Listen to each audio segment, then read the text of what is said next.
आज से 15 साल पहले हीरो ग्रुप ने होंडा से अलग होकर आगे का सफर अकेले ही तय करने का फैसला किया। लेकिन अब सवाल यह है कि जिस होंडा की टेक्नोलॉजी ने उन्हें दुनिया की नंबर 1 टू व्हीलर कंपनी बनने का मौका दिया, क्या उनसे अलग होने का फैसला आज हीरो मोटोकॉर्प पर भारी पड़ने लगा।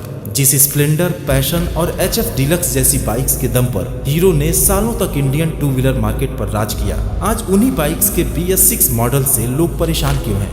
जिस कंपनी की 12 करोड़ मोटरसाइकिल्स रोड पर हों, जिनकी 2 वर्ल्ड क्लास R&D सेंटर्स हों और जो हार्ले डेविडसन जैसी प्रीमियम बाइक को प्रोड्यूस करती हो, वो company Indian two wheeler market में अपने गिरते मार्केट शेयर को रोकने में नाकाम क्यों हो रही है। कभी हीरो होंडा की साझेदारी ने 55% मार्केट पर कब्जा जमा रखा था और अलग होने के बाद भी हीरो के पास 45% का मार्केट शेयर था। लेकिन आज की स्थिति हैरान करने वाली है। गिरते market share, negative sentiments, premium segment में कमजोर पकड़ और EV की रेस में पिछड़ने की वजह से हीरो मोटो के लिए नंबर 1 पोजीशन को बरकरार रखना बेहद मुश्किल हो गया है। लेकिन दोस्तों, क्या आपने सोचा है कि हीरो साइकिल्स, जिसने कभी हीरो मोटोकॉर्प की नींव रखी थी, आज किस मुकाम पर है? या फिर हीरो इलेक्ट्रिक, जो ओला से भी पहले EV सेगमेंट में थी, अब कैसी हालत में है? और हाँ, इनकी हीरो मोटर्स, जो आज ऑटोमोटिव पार्ट्स की एक बड़ी कंपनी है, वो क्या कर रही है? कंफ्यूज मत होइए। हीरो साइकिल्स, हीरो इलेक्ट्रिक और हीरो मोटर्स, इन तीनों कंपनीज का हीरो मोटोकॉर्प से कोई रिलेशन नहीं है। आज की वीडियो में हम इन सारे कंफ्यूजन्स को दूर करते हुए हीरो की शुरुआत से लेकर होंडा से अलग होने की कहानी, उनके फैमिली डिवीजन और करंट सिचुएशन को डिटेल में जानने वाले हैं। हीरो की कहानी शुरू होती है आजादी से पहले साल 1944 में, जब पंजाब के कमालिया गांव में 4 भाई अपने पिता के साथ अनाज की ट्रेडिंग किया करते थे। देश में माहौल ठीक नहीं था और लोग अंग्रेजों के खिलाफ सड़कों पर उतर आए थे। उसी दौर में वो चारों भाई परिवार के साथ कमालिया छोड़कर अमृतसर आ गए और नए सिरे से जिंदगी शुरू करने की कोशिश करने लगे। चारों भाइयों के पास कोई डिग्री तो नहीं थी, लेकिन बिजनेस की अच्छी समझ थी। उन्हें लगा कि आजादी के बाद साइकिल के बिजनेस में अच्छा ग्रोथ देखने को मिलेगा, क्योंकि उस दौर में ज्यादातर साइकिल्स इंपोर्ट की जाती थी और महंगी होने की वजह से लोगों की पहुंच से दूर थी। हालांकि कुछ इंडियन साइकिल कंपनीज भी मौजूद थीं, लेकिन उनकी क्वालिटी विदेशी ब्रांड्स के मुकाबले कहीं भी नहीं टिकती थी। ऐसे में एक सस्ती और मजबूत साइकिल बनाने का बिजनेस उन्हें काफी फायदा पहुंचा सकता था। लेकिन उस वक्त उनके पास न तो इसकी टेक्नोलॉजी थी और न ही उनकी हैसियत इतनी थी कि वे साइकिल बनाने की फैक्ट्री शुरू कर पाते। फिर सबने मिलकर फैसला किया कि साइकिल ना सही, वो साइकिल के पार्ट्स बनाएंगे, जिसके लिए बिजनेस लाने की जिम्मेदारी बृजमोहन लाल मुंजाल को दी गई। जबकि बाकी 3 भाई दयानंद, सत्यानंद और ओम प्रकाश मुंजाल पार्ट्स के प्रोडक्शन और डिलीवरी का काम संभाल लिए। लोकल सप्लायर्स और कारीगरों की मदद से उन्होंने पार्ट्स की सप्लाई शुरू की और जब कुछ पैसे इकट्ठे हो गए तो घर के पीछे ही भट्ठी लगाकर कुछ कारीगरों को काम पर रख लिए। उसी दौरान OP मुंजाल को पता चला कि उनके एक सप्लायर दोस्त, जो उनको साइकिल की सीट्स प्रोवाइड करते थे, हमेशा के लिए पाकिस्तान शिफ्ट होने वाले हैं। तो उनसे मिलकर ओम प्रकाश जी ने पूछा कि क्या मैं आपके ब्रांड का नाम इस्तेमाल कर सकता हूँ। वे तुरंत राजी हो गए और जानते हैं दोस्तों, वो नाम क्या था? वो नाम था हीरो। और यहीं से शुरुआत हुई हीरो ग्रुप के विशाल बिजनेस एम्पायर की। साल आया 1954। एक डीलर के जरिए हीरो को एटलस साइकिल्स के फॉर्क बनाने का ऑर्डर मिला। मुंजाल ब्रदर्स ने पेपर पर फॉर्क का डिजाइन बनाया और उसे तैयार करके ऑर्डर को डिलीवर कर दिया। लेकिन फॉर्क के टूटने की इतनी कंप्लेंट्स आई कि डीलर ने सारा माल ही वापस कर दिया। लेकिन मुंजाल ब्रदर्स हिम्मत नहीं हारे, डिजाइन पर फिर से काम किए और उससे मजबूत फॉर्क तैयार करके डीलर को फिर से सप्लाई की। इस बार कमाल हो गया। फॉर्क की क्वालिटी इतनी अच्छी थी कि उन्हें साइकिल के हैंडल्स, मडगार्ड और बाकी बचे पार्ट्स के भी ऑर्डर्स मिलने लगे। मुंजाल ब्रदर्स वो मुकाम हासिल कर चुके थे जहां वे खुद साइकिल बनाने के बारे में सोच सकते थे। फिर साल 1956 में लुधियाना की फैक्ट्री से रीजेंट कंपनी के रिम और डनलप के टायर ट्यूब के साथ पहली हीरो साइकिल मार्केट में लॉन्च कर दी गई। ये दिखने में इंपोर्टेड साइकिल्स जैसी अच्छी तो नहीं थी, लेकिन मजबूती में उनसे कई गुना बेहतर और चलाने में आरामदायक थी। किसान, दूध वाले, मजदूर और नौकरी पेशा लोगों के लिए हीरो साइकिल्स एक सहारा बनने लगी। हालांकि शुरुआत में सिर्फ 600 साइकिल्स का ही प्रोडक्शन होता था। फिर बैंक से 50,000 का लोन लेकर धीरे धीरे प्रोडक्शन को बढ़ाया गया। लेकिन उसी बीच 1968 में सबसे बड़े भाई दयानंद जी की डेथ हो गई, पर ग्रोथ की रफ्तार को बाकी भाइयों ने कम नहीं होने दिया और 1986 आते आते हीरो दुनिया का सबसे बड़ा साइकिल प्रोड्यूसर बन गया। लेकिन साइकिल के अलावा दूसरी तरफ स्कूटर्स और मोपेड भी काफी पॉपुलर हो रहे थे। पहले तो हीरो ने फ्रेंच कंपनी प्यूजो के साथ कोलैबोरेशन की कोशिश की, लेकिन जब बात नहीं बनी तो 1978 में उन्होंने हीरो मैजेस्टिक के नाम से 49cc का मोपेड भी लॉन्च कर दिया। हीरो के 2 मॉडल्स पेसर एंड पैंथर को लोगों ने इतना पसंद किया कि कुछ ही समय में 35% से भी ज्यादा मोपेड मार्केट पर हीरो का कब्जा हो गया। इस जबरदस्त रिस्पॉन्स से हीरो और मोटिवेट हुआ और जल्द ही एक ऑस्ट्रियन कंपनी के साथ कोलैबोरेशन में हीरो पुच को मार्केट में उतार दिया, जिसे खास तौर पर प्रीमियम कस्टमर्स को ध्यान में रखकर बनाया गया था। अब हीरो ग्रुप साइकिल और मोपेड सेगमेंट का किंग बन चुका था। मुंजाल ब्रदर्स के पास किताबी ज्ञान तो नहीं था, लेकिन जिस तरीके से उन्होंने बिजनेस को एक्सपेंड किया उससे काफी कुछ सीखा जा सकता है। वो इंडिया के हर हिस्से में गए ताकि एक मजबूत डीलर नेटवर्क स्टैब्लिश किया जा सके। साथ ही बृजमोहन लाल मुंजाल की पर्सनैलिटी ऐसी थी कि लोग हीरो से बतौर डीलर या सप्लायर नहीं बल्कि एक परिवार की तरह जुड़ते थे। प्रोडक्टिविटी बढ़ाने के लिए उन्होंने अपने लोगों को ही फैक्ट्री के आसपास साइकिल और मोपेड के पार्ट्स बनाने के लिए राजी किया और इसके अलावा उन्होंने दुनिया की बेहतरीन प्रैक्टिसेस को भी अडॉप्ट किया। इसमें सबसे खास था टोयोटा का जस्ट इन टाइम मॉडल, यानी कि जितनी डिमांड होती उतने ही साइकिल या मोपेड के पार्ट्स मंगाए जाते और फैक्ट्री में असेंबल करके तुरंत डीलर्स को भेज दिए जाते। इससे स्पेस और इन्वेंट्री मैनेजमेंट का झंझट ही खत्म हो गया। सब कुछ ठीक चल रहा था, लेकिन 1980 के दशक में स्कूटर्स और मोपेड्स की पॉपुलैरिटी धीरे धीरे घटने लगी। लोग अब ज्यादा किफायती और बेहतर माइलेज वाली 100 सीसी कम्यूटर बाइक्स की तरफ अट्रैक्ट हो रहे थे। उसी दौरान जापानी कंपनी होंडा ने इंडिया में जेवी के लिए इंटरेस्ट दिखाया।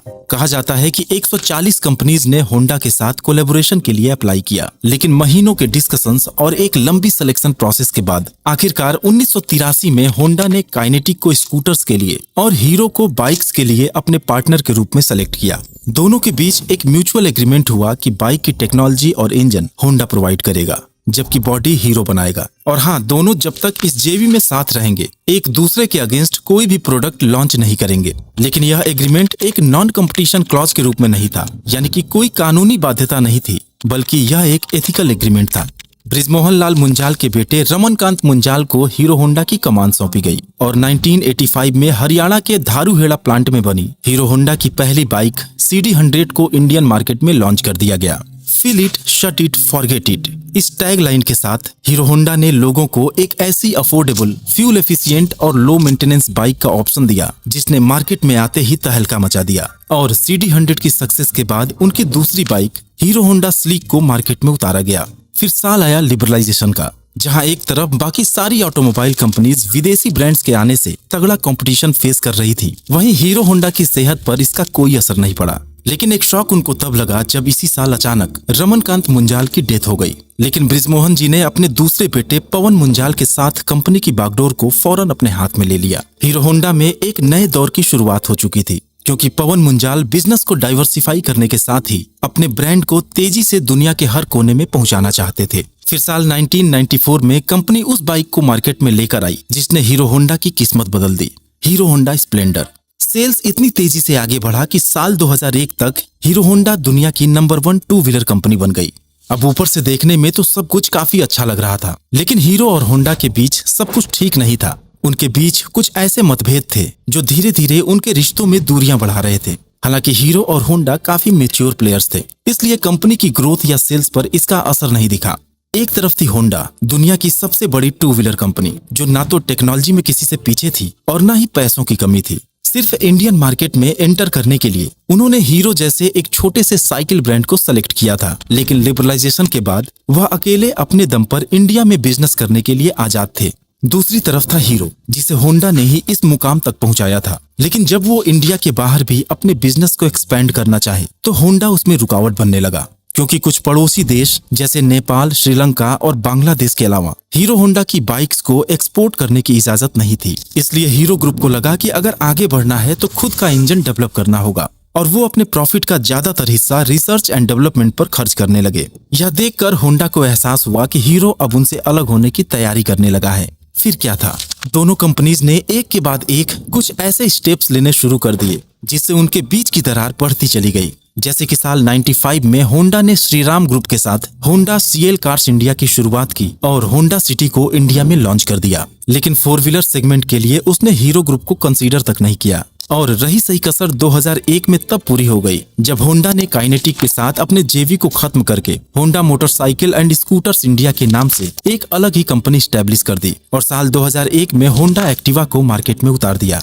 होंडा चाहती थी कि हीरो अपने स्पेयर पार्ट्स डिवीजन को HMSI के साथ मर्ज कर दे, लेकिन हीरो ने इस प्रपोजल को सिरे से खारिज कर दिया, जिसके बाद होंडा अपने डीलर एंड डिस्ट्रीब्यूशन नेटवर्क को मजबूत करने में जुट गया और जल्द ही यूनिकॉर्न और होंडा साइन जैसे बाइक्स को उसी प्राइस सेगमेंट में उतार दिया जिसमें हीरो होंडा की बाइक्स पहले से ही मौजूद थी। जिसके जवाब में हीरो ने भी साल 2005 में एक्टिवा के अगेंस्ट अपनी पहली स्कूटर हीरो प्लेजर को लॉन्च कर दिया। अब इतना सब कुछ होने के बाद साथ रहना मुश्किल था, क्योंकि दोनों कंपनीज इंडिपेंडेंट रूप से काम करना चाहती थी। इसलिए साल 2010 में हीरो और होंडा ने एक दूसरे से अलग होने का ऐलान कर दिया। हीरो होंडा में दोनों कंपनीज के 26% स्टेक थे, जिसमें होंडा के 26% स्टेक को खरीदकर हीरो ने कंपनी का नाम हीरो मोटो कॉर्प रख दिया। लेकिन ये साल सिर्फ हीरो और होंडा के अलग होने का साल नहीं था, बल्कि मुंजाल परिवार में भी प्रॉपर्टी का डिवीजन हुआ। सबसे बड़े भाई दयानंद मुंजाल के परिवार को मजेस्टिक ऑटो मिला, जो आज मोपेड के बिजनेस को बंद करके real estate and financial investments के फील्ड में एंटर कर चुके हैं।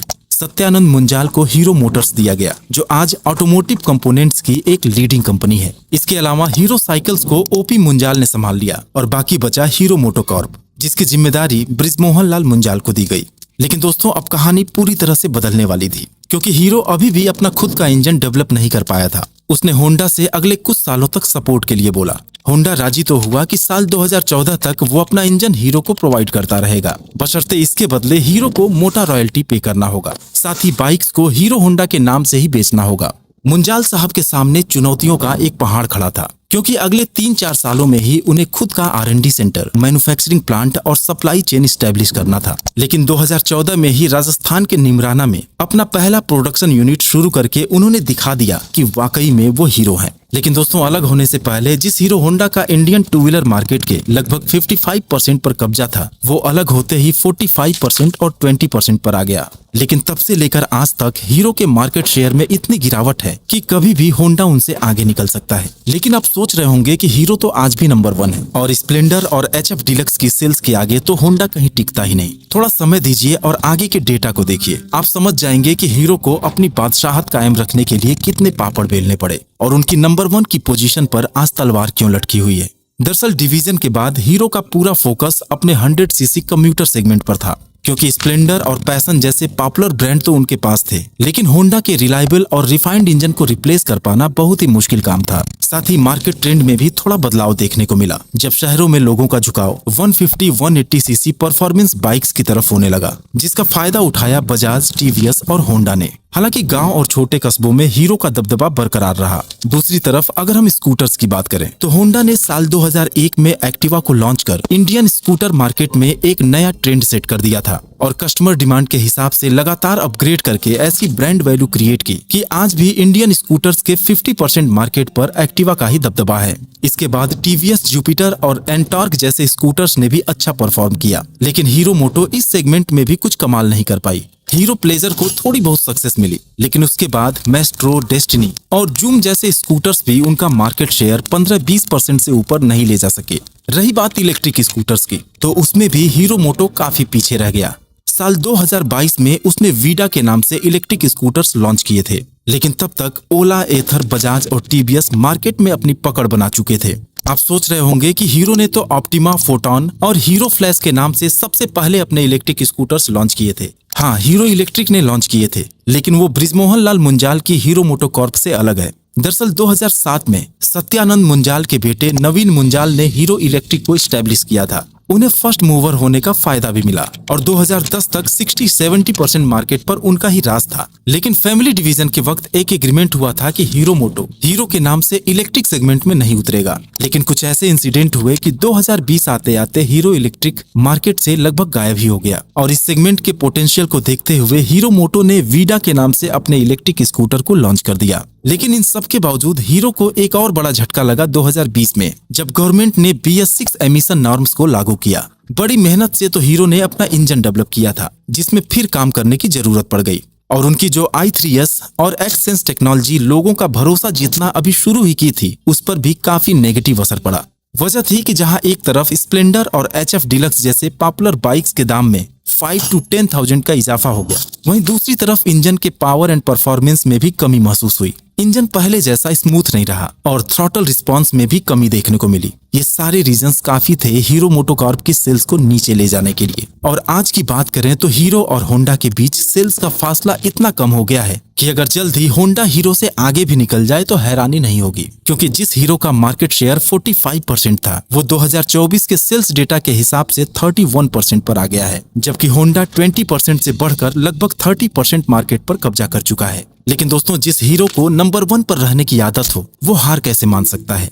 हीरो ने इन सारे इश्यूज को बारीकी से एनालाइज किया है और इसे सॉल्व करने के लिए तेजी से काम हो रहा है। परफॉर्मेंस बाइक्स के लिए R&D में भारी निवेश करके एक्सपल्स, एक्सट्रीम और करिश्मा जैसे मॉडल लॉन्च किए गए हैं ताकि पल्सर और अपाचे को कड़ी टक्कर दी जा सके। और एक कदम आगे बढ़ते हुए हीरो ने हार्ले डेविडसन के साथ भी कोलैब किया है ताकि प्रीमियम सेगमेंट में भी अपनी पकड़ मजबूत बना सके। और अगर ईवी सेगमेंट में भी वीडा की एंट्री को देर आए दुरुस्त आए कहा जाए तो गलत नहीं होगा। 2024 में टोटल 2 व्हीलर्स की सेल्स करीब 18 मिलियन रही, जिसमें से सिर्फ 5-6% इलेक्ट्रिक स्कूटर्स थे। और इस सेगमेंट में वीडा ने 2023 के मुकाबले 355% की ग्रोथ दर्ज करते हुए 55,000 से भी ज्यादा स्कूटर्स सेल किए हैं। आज एथर एनर्जी में भी हीरो का 40% स्टेक है। साथ ही बाइक्स के परफॉर्मेंस रिलेटेड इश्यूज को काफी सुधार कर हीरो अपने सेल्स एंड सर्विस को पहले से बेहतर बनाने पर ध्यान दे रही है। हमें उम्मीद है कि अगले कुछ क्वार्टर्स में ये सारे एफर्ट्स उनके बैलेंस शीट में साफ तौर पर नजर आएंगे। दोस्तों, इंडिया की 2 व्हीलर इंडस्ट्री ने पूरी दुनिया में देश का नाम रोशन किया है,